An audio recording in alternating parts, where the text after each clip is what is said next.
because so many times we teach the vision part separate from the sport. And then the athlete has to figure out, okay, well, how do I put it together? So I can train vision, but now it becomes like, okay, am I training functional vision? Or am I training you to be able to? Because for me, the only way it can make sense, and this is just based on my experience, the only way it can really make sense. Yes, can we improve people's eyeballs? Absolutely, we can. Can we improve reaction time and processing time? I believe we can. But then there's context. Then it has to be contextual to the situation in the performance, though. So catching a football, a quarterback scanning the field, like a hitter, a center fielder reading a ball off the bat, a base runner. A lot of fast base runners, they have running speed. If you put them in a combine, they're going to have the fastest speed, but they don't always get the best jumps. That's visual. They don't know when to go. They're going late, and now they're just as slow as the guy who's not fast. So this it always has to be contextual. Like we trained that guy. His vision got better, but yeah, he's still not getting the reads in game. He's a step too slow at shortstop. He's where other shortstops are already moving before it happens. This guy's moving after it happened. His reads are bad. His reads are slow, even though we improve his vision. You know what I'm saying? So for me, it's like, okay, yeah, that's one part of it. Boom, we're gonna improve vision. But now, just because I've been chasing this thing so long, it's like there's a pitch coming in. There's a bat I got to hit it with, and the variability piece of it is like, I talk about variability, but I also talk about adjustability, and that's usually a body thing when I talk about adjustability. Being in a position where the body has the capacity to adjust to different pitch locations. That's physical, right? But then that's adjustability. Adaptability is what I like to call because of the in-flight changes that a ball can make. Rise, drop, screw, curve, slider, cut, fastball, two seam, high spin rate two seam. And I think we talked a little bit about the files that hitters create and go back to. Right. So I think the hitters that have seen the most, and in softball, what makes softball difficult is that the pitches, there's four planes, maybe more, but there's four major planes, right? Up, down, east, west, right? So it's like I got to be able to be in a position where physically I can do it. That's the adjustability piece. But then as I start my swing, because if you do the math, if the average pitch is about 0.4 of a second, and the average hitter time to contact, the first time my hands go forward for the first time, to contact, the average hitter is about 200 milliseconds. It's about half, right? And so you only got, you have less time for recognition, decision, and a lot of times recognition and decision are happening as you're moving forward. It has to be. You got to multitask those two things because you can't do them separately because the math doesn't add up. So when I'm training vision, it has to be bat. It has to be moving ball. It has to be. But I think the mechanics of teaching, the mechanics of the eyes, eye strengthening, improving the ability of the eye muscles. That has to be a thing too. And that can be trained separately. Years ago, right? There were people who believed that if you put numbers on a tennis ball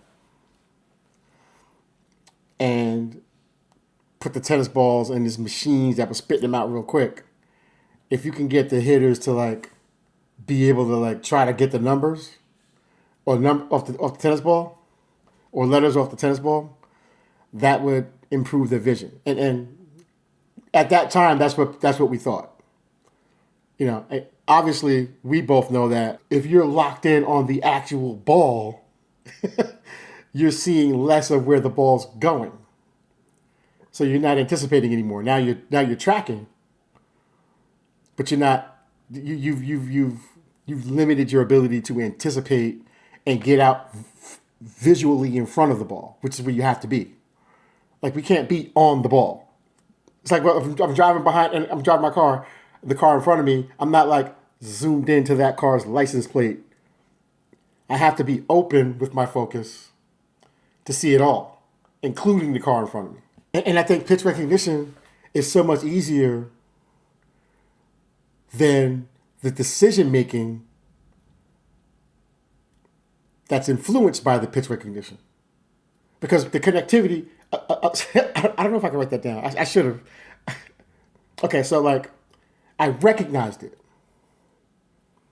Now there's, after that, or as that's happening, a decision has to be made. And as the decision is happening, to be made, is happening, I have to be faster. Because I have to know how fast I am to know that if I can time that pitch or not.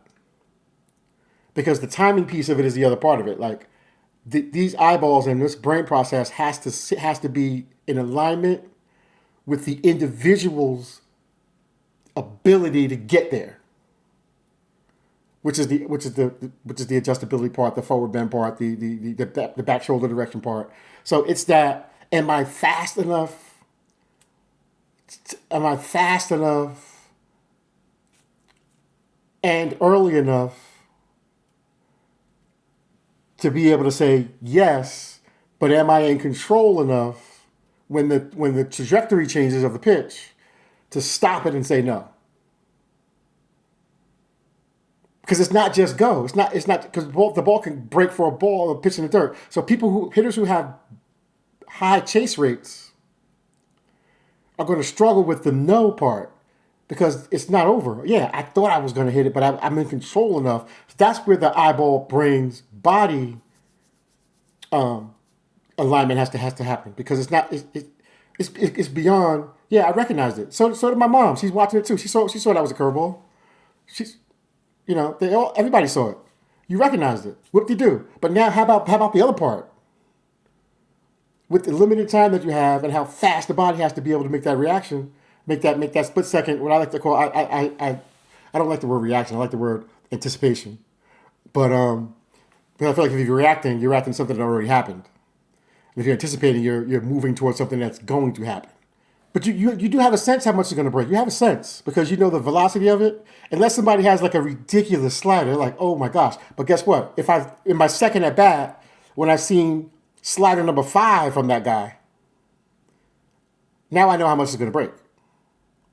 So that goes back to the files. That's the file storage and the file retrieval, right? And everybody can't. So I'll have athletes where, like, I just threw you the same pitch at the same speed in the same spot. You were late 10 times. The better hitters are late 1 time because they're going to make the adjustment in that brain processing body connection piece, which that skill talent, that's what I'm training. How do I take the recognition? And if your recognition is subpar, how do I bring it up? If your processing skills are subpar, how do I improve that and speed that up? And then, we also have to speed the body up too because we want to make sure if I can move it fast, I'm good. But now can I control it? Am I always out front? Am I always late? Am I always getting around the ball? Am I always missing under the ball? Am I always missing over the ball? And those are the other parts of it where I have to be able to understand quickly and accurately, which is why everybody can't play at the highest level because the speed of the eyeballs and the speed of the thought process was way too overwhelming for that category of people. I don't believe that you can fix that. I don't believe that everybody can. I don't believe that you can take a player who just won't be able to do it to that MLB